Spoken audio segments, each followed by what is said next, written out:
Sounds about right. To suggest that it is intentional or that people are being racist towards her leaves out a long history of women who have supported this league and started this league who were black. It's very disrespectful. The WNBA establishment has a Caitlin Clark problem, and they absolutely cannot bring themselves to admit what it actually is. They will go on national television, sit in front of cameras, speak in full sentences, and still refuse deliberately, calculatedly, with full awareness, to tell you the truth about why so many people inside that league treat Caitlin Clark like she is the enemy.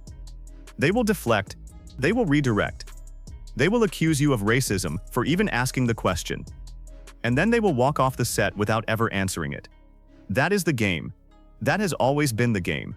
And today we are going to rip every layer of it apart, piece by piece, until there is nothing left to hide behind. Welcome back. This is Rim Run, and today we are exposing the real, documented, undeniable reason the WNBA establishment and the media apparatus surrounding it cannot stand Caitlin Clark, and why the honest conversation about it is the one they are most desperate to shut down. Caitlin Clark. The name alone triggers a reaction in certain corners of this league that no other player's name produces. Not the veterans, not the stars who have been here for a decade, not the players who built whatever foundation this league has. Caitlin Clark. A rookie from Iowa who showed up, played basketball at a level that broke television records, filled arenas that were previously half empty, and somehow became the most controversial figure in women's sports. Not because of anything she said, not because of anything she did off the court, but because of what she refused to become. That is the story, and we are going to tell it completely, honestly, and without apology. Because here is the truth that the establishment does not want you sitting with. The hatred directed at Caitlin Clark is not complicated. It is not nuanced. It does not require a sociology degree to decode. It is a brutally simple equation. Caitlin Clark is a straight white woman who came into a league that has built its entire modern identity around racial and social activism. And she declined, politely, quietly, without drama, to become a vehicle for that activism. She just wanted to play basketball. And in the current WNBA ecosystem, that refusal is treated as a moral crime. Let me be entirely clear with you before we go any further. This is not a conversation about whether racism exists. This is not a conversation about whether the history of black women in this league matters. This is a conversation about a specific, observable, documented double standard that is being applied to one specific player, Caitlin Clark, and the media and league figures who are actively enforcing that double standard while simultaneously pretending it does not exist. That is the accusation. And we are going to prove it, name by name, quote by quote, moment by moment. The first place we need to start is on CNN, where a panel sat down to debate, openly, on national television, why so many WNBA players appear to resent Caitlin Clark. That is a remarkable thing, by itself. Think about that for a second. A national news network assembled a panel to discuss why professional athletes appear to resent a rookie who has done nothing but produce on the court. And what did former ESPN host Carrie Champion do when it was her turn to explain it? She did not explain it. She refused to explain it. Instead, she argued that anyone who even suggests race as a factor in the hostility toward Clark is, and I want you to hear this carefully, disrespecting black women. That is the move. That is the sleight of hand. You ask the question, and instead of answering it, the person across from you accuses you of bigotry for having asked. No explanation offered. No alternative theory presented. Just a preemptive accusation designed to shut the entire conversation down before it can go anywhere uncomfortable. Don't take my word for it. Here is exactly what Carrie Champion said, in her own words, on that CNN panel. Message and believe it. Quote, "We would all be very naive if we didn't say race and her sexuality played a part in her." She said it on national television, with cameras rolling. The argument was not, here is the real reason. The argument was, you are disrespecting black women by asking. That is not an answer. That is a deflection dressed up as moral authority. And it is the single most revealing moment in this entire debate, because it tells you everything about how the establishment wants this conversation managed. They do not want it answered. They want it silenced. And here is the thing that makes Champion's position even more hollow when you actually examine it. The foundational premise she is leaning on, that black women built this league, and therefore any criticism of the league's treatment of Clark is an attack on those women, does not hold up to basic historical scrutiny. The WNBA was founded in 1997 under the NBA umbrella. The people who made the institutional decision to create it, who funded it, who owned the franchises, Those were the NBA owners of that era, led by Commissioner David Stern. White men, predominantly white men. The black women played in the league. They did not own it. They did not found it in any institutional sense. So the rhetorical shield that Champion was holding up on that CNN panel, "You're disrespecting the women who built this league," is built on a foundation that simply does not match the historical record. But even setting that aside entirely, Champion's deflection creates a logical trap that she does not seem to realize she has walked into. Because if you say it's disrespectful to suggest racism is a factor in how Clark is treated, you are simultaneously refusing to tell us what the actual factor is. You have closed one door without opening another. You have told us the map is wrong without giving us the correct one. And that silence, that deliberate refusal to provide an alternative explanation, is itself the most damning evidence that the explanation she is avoiding is the one closest to the truth. Now let's talk about what the real explanation actually is. Because it is not simply about race. Race is part of it, but it is more specific than that. The problem, the documented, observable, undeniable problem, is that Caitlin Clark refused to play the role the league expected of her. She refused to perform ideological compliance. She refused to spend her press conferences validating social narratives. She refused to turn herself into a billboard for racial and sexual activism. She showed up. She played basketball at an elite level. She let her game speak, and she went home. That's it. That is the crime. And to understand why that specific refusal generates such a ferocious reaction, you have to understand the unwritten contract that the WNBA establishment has developed for white players in the league. Because there is a contract, it is not written down anywhere, but it is absolutely real, and it is absolutely enforced. And the way you see it enforced most clearly is by looking at the two white players who are most often presented as Clark's counterparts, Cameron Brink and Paige Bueckers, and asking yourself one simple question: why does neither of them generate anywhere near the same hostility that Clark does? Cameron Brink, white, blonde, engaged to a man, looks by any conventional standard like a supermodel. She was drafted with the second overall pick in the 2024 draft, one pick after Clark. By every surface-level demographic metric, she should generate the exact same reaction from the establishment that Clark does. But she doesn't. The WNBA establishment practically reveres Cameron Brink. And why? Because from the very beginning of her career, before she had played a single professional game, Brink understood the assignment and executed it flawlessly. Before her first WNBA tip-off, Cameron Brink publicly volunteered an acknowledgement of her privilege. She told reporters, and I want you to hear this quote carefully, that she would acknowledge there is a privilege for younger white players in the league. She said it before she had played a single minute of professional basketball. She did not wait to be asked. She volunteered it, preemptively, proactively, as an entry fee into the establishment's good graces. And then she did it again. In May, she told a magazine, and here is the quote verbatim, that she had tried to be vocal about this and acknowledge that there is such a privilege marketing-wise in being white and blonde. She said it bothered her seeing players who were putting up strong stat lines and not being rewarded by brands. Now here is what I want you to notice about that second quote. Cameron Brink is white and blonde. She is, by her own admission, one of the people who benefits from the marketing privilege she is describing. And yet she is expressing concern, publicly, repeatedly, for the record, that other players are not getting their share. That is the performance. That is the script. And it works. It works perfectly. Because the moment you perform that ritual, you are granted entry. The establishment accepts you. The resentment evaporates. You are now one of the good ones. Paige Bueckers occupies the exact same space. She is consistently presented by sports media as Clark's counterpart, the other white star of the new generation. And yet the visible resentment that follows Clark everywhere she goes is almost entirely absent when it comes to Bueckers. Why? Because Bueckers, like Brink, has followed the script. She has publicly expressed concern about the racial makeup of WNBA coaching staffs. She has gone on record saying the league was built on a lot of black women, and that those women deserve equal opportunity. She has performed the ritual. She has paid the entry fee. And the establishment has rewarded her with warmth, admiration, and the kind of glowing media coverage that Clark almost never receives. And here is the thing that makes this pattern so ruthless and so undeniable. The media coverage itself reflects this two-tier system in real time. The way certain sports media figures talk about Paige Bueckers, the adoration, the warmth, the unstinting praise, is categorically different from the way those same figures talk about Caitlin Clark. With Bueckers, it is all love. It is all admiration. It is full-throated enthusiasm. With Clark, there is always something underneath the surface.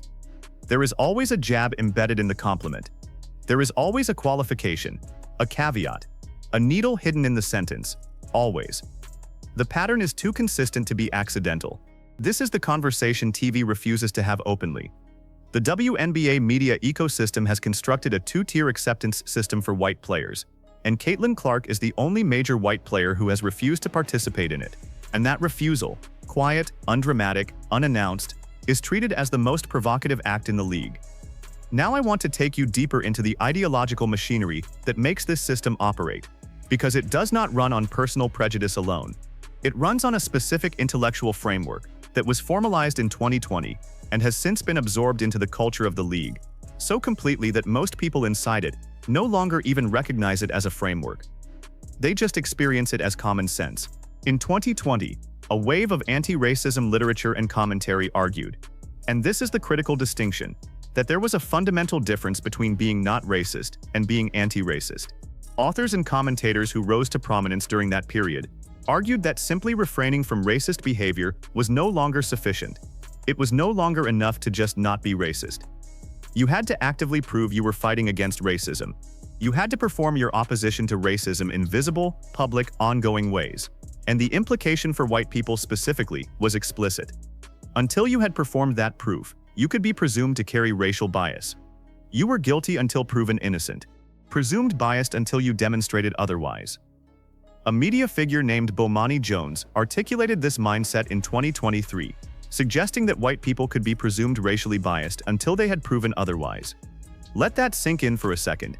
Not accused of a specific act, not caught doing something specific, just presumed, by default, until proven otherwise. Now look at what Cameron Brink and Paige Beckers did. They performed the proof. They went on record, repeatedly, publicly, proactively, saying the things that the framework requires. They signaled, loudly, clearly, for the record, that they were anti-racist, not merely not racist, and the establishment rewarded them for it. That is the entire mechanism. That is the entire machine. And Caitlin Clark never performed the proof. Not because she is racist. There is zero evidence of that, zero accusation of that, zero basis for that. But because she is, as the article that sparked this conversation puts it, simply normal. She is a basketball player. She has never volunteered to become a symbol in America's culture war. She has never spent a press conference validating racial activists or apologizing for her own success. She does not feel an obligation to announce to the world that she is not a racist. Most sane, grounded people do not. Because most people understand intuitively that you should not have to perform innocence to be presumed innocent. But inside the WNBA's current ideological ecosystem, that intuition, that normal, reasonable intuition, marks you as suspect. And that is exactly what has happened to Caitlin Clark. She has been marked, and the marking has consequences. Now, the most damning part of all of this, the part that should make every person watching this video genuinely angry, is what happens when media figures who have been actively seeding the race narrative into the conversation then turn around and tell you that the race narrative has nothing to do with anything. Because that is precisely what is happening. Certain media figures have spent months telling players, explicitly and repeatedly, that Caitlin Clark's fame is a product of her race and her gender. Not her talent, not her production, not her historic college career, not the arenas she fills, her race and her gender. And here is the quote that proves it. Here is the exact moment where the mask comes all the way off. Jemele Hill, one of the most prominent sports media voices in this space, said this about Caitlin Clark's popularity. I want you to hear it in her own words, because there is no spin you can put on what she said. And a straight white girl from Iowa transcended the game of women's basketball. She put the sport on the map. They hate her. She said it. Cameras rolling. Full audio. No edit. We would all be very naive if we didn't say race and her sexuality play a part in her popularity. That is Jemele Hill. That is a prominent, nationally platformed sports media figure telling anyone who will listen that Caitlin Clark's fame is attributable, at least in part, to her race and her sexuality. And then, and this is the part that should make your head spin, the same ecosystem that amplifies that message turns around and tells you that you are wrong, that you are out of line, that you are disrespecting black women, if you suggest that race is a factor in the hostility Clark receives. Think about what that double standard actually means in practice. The narrative that Clark's success is race-based is acceptable to broadcast on national platforms. The narrative that the hostility toward Clark is race-based is not acceptable and must be shut down immediately. The same variable, race, is allowed to explain her popularity but is forbidden from explaining the hatred directed at her. That asymmetry is not accidental. It is deliberate. It is a system designed to ensure that one direction of racial analysis is always permissible and the other is always off-limits. And that system has real-world consequences. Brutal, undeniable, physical consequences. Because when you spend months telling players that Caitlin Clark's fame is unearned, that it is a product of her whiteness, not her talent, you are constructing a permission structure. You are building a framework inside which hostility toward Clark feels justified. You are telling players, implicitly, that she does not deserve what she has. And when players absorb that message deeply enough, the hostility stops being just verbal. It becomes physical. A player drove her fist into Caitlin Clark's neck on the court, on camera, in front of thousands of people. And the immediate reflexive response from significant portions of the sports media was not outrage at the player who threw the punch. It was defense. It was contextualization. It was a rush to explain why Clark somehow bore some responsibility for the violence directed at her. The player who threw the punch was protected. The player who took it was questioned. And that inversion, that absolute, soul-crushing inversion of basic justice, is only possible in an environment where the target has been so thoroughly dehumanized by the prevailing narrative that her victimhood is treated as suspect. That is where the Jemele Hill quote leads. That is the downstream consequence of spending months telling players that Clark's success is fraudulent. You do not get to plant that seed and then act surprised when it produces that kind of fruit. Let me be entirely clear about something else, because I want to make sure every single person watching this video understands the full scope of what is being asked of Caitlin Clark by the people who resent her. They are not asking her to be a better basketball player. They are not asking her to be a better teammate. They are asking her to perform a specific ideological ritual, to stand up in front of cameras and announce, repeatedly, that she is aware of her privilege, that she is actively fighting racism, that she has earned her place in the anti-racist column, rather than merely the not racist column. They are asking her to do what Cameron Brink did, what Paige Beckers did. They are asking her to pay the entry fee, and Caitlin Clark has, quietly and consistently, declined to pay it. Not because she is hostile to those ideas, not because she harbors any animus, but because she is a basketball player. Because that is what she came here to do. Because she believes, correctly, sanely, in the way that most reasonable people believe, that you should not have to announce your innocence to be presumed innocent. And here is the verdict on that refusal, stated as plainly as it can be stated. The people who hate Caitlin Clark for that refusal are the ones with the problem, not her. The demand that a professional athlete perform ideological compliance as a condition of being treated with basic professional respect is not a reasonable demand. It is an unreasonable one. It is a demand that would not be made of any other player in any other context. And the fact that it is being made of Clark, and enforced with physical hostility when she declines to comply, is the most damning indictment of the WNBA establishment's current posture that you could possibly construct. Now I want to talk about what the establishment's own behavior reveals about who actually holds power in this dynamic. Because there is a word that gets deployed constantly in this conversation: privilege. And it is worth asking, with genuine seriousness, who the privileged party actually is in this situation. Caitlin Clark is a rookie who has been physically assaulted on the court, had the assault defended by the media, been told her success is unearned, been excluded from ideological acceptance by the establishment, and been subjected to a level of hostile coverage that no other player in the league receives. That is her experience of the WNBA. Meanwhile, the players and media figures who have directed hostility at her have faced essentially zero consequences for doing so. Zero accountability. Zero pushback from the league office. The behavior directed at Clark has been excused, explained away, contextualized, and in some cases celebrated.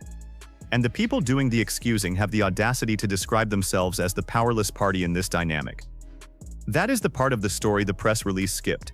The privilege in this situation, the real, functional, operational privilege, belongs to the people who can drive a fist into a player's neck and have the media rush to their defense. It belongs to the people who can make public statements attributing another player's success to her race and face zero professional consequences.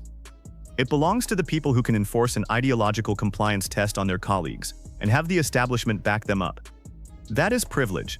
Functional, real, documented privilege. And the person on the receiving end of all of it is Caitlin Clark. And here is the thing that makes the establishment's position ultimately untenable, ultimately self-defeating, ultimately catastrophic for the league itself. Caitlin Clark is the single biggest driver of audience growth the WNBA has seen in its entire history. The arenas that were half empty before she arrived are full now.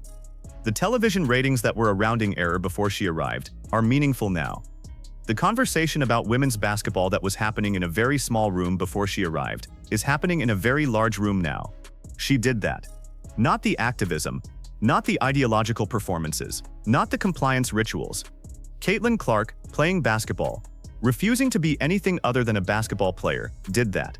And the establishment's response to that gift, because that is what it is, an enormous, transformative, unrepeatable gift, has been to resent it, to question it, to try to minimize it, to suggest it is unearned, to physically assault the person delivering it, and then defend the people doing the assaulting. That is not a strategy. That is not a plan. That is an institution eating itself alive out of ideological pride. And it is the most baffling, self-destructive thing happening in professional sports right now. Let me be entirely clear about where this goes. If nothing changes, the players who have chosen resentment over opportunity are not hurting Caitlin Clark. She is going to be fine. She has the talent, the work ethic, the mental toughness, and the fan base to sustain a long and remarkable career, regardless of what the establishment thinks of her.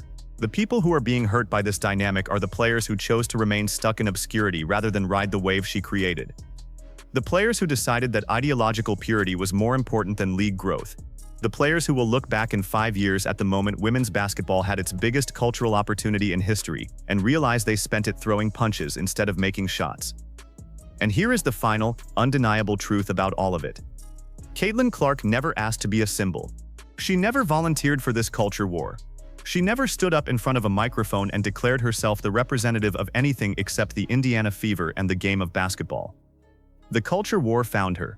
The establishment assigned her a role.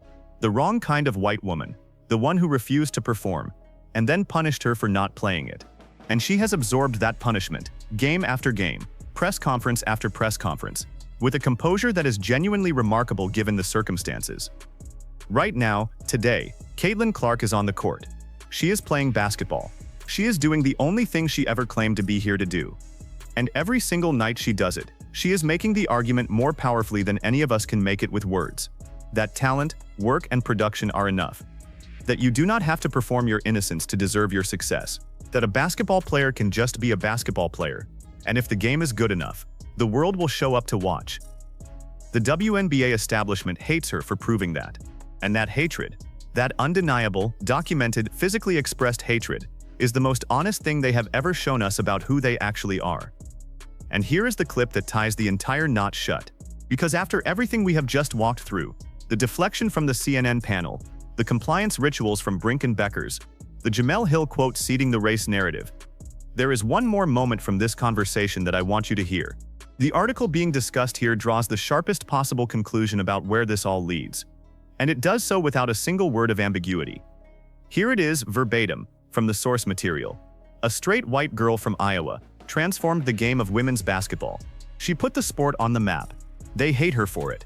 And rather than riding the wave she created, certain players and media figures have made it clear they would rather remain stuck in obscurity than acknowledge that a player more concerned with basketball than grievance-based social messaging is the one who moved the needle.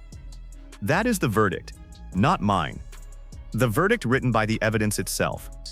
Sounds about right. To suggest that it is intentional or that people are being racist towards her leaves out a long history of women who have supported this league and started this league who were black. It's very disrespectful. A straight white girl from Iowa. She put the sport on the map. They hate her for it. That is the entire story in 3 sentences. No spin, no nuance required, no additional context needed. The sport grew because of Caitlin Clark, and the people who should be the most grateful for that growth are the ones who have chosen to make her life the hardest. That is the inversion. That is the injustice. And it is sitting right there in plain sight for anyone willing to look directly at it. Caitlin Clark is not going anywhere. She is not going to break. She is not going to perform the ritual. She is not going to spend a press conference apologizing for her success or announcing her ideological credentials. She is going to keep showing up, keep playing at an elite level, keep filling arenas, keep growing the audience for a sport that desperately needs what she provides. And every time she does, the establishment's position becomes a little more indefensible, a little more exposed, a little more obviously what it actually is. A machine built to punish the wrong kind of success. That is the real reason they hate Caitlin Clark. Not a complicated one. Not a nuanced one. The simplest, most brutal, most undeniable reason in the world. She succeeded on her own terms, and they cannot forgive her for it. Here is your forced choice for the comments section. And I want a real answer from every single person watching this video right now.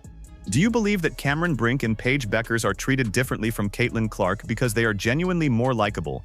Or do you believe it is because they performed the ideological compliance test that Clark refused to take? That is the question. One or the other. Drop your answer below, because that answer tells you everything about what you actually believe is happening inside this league.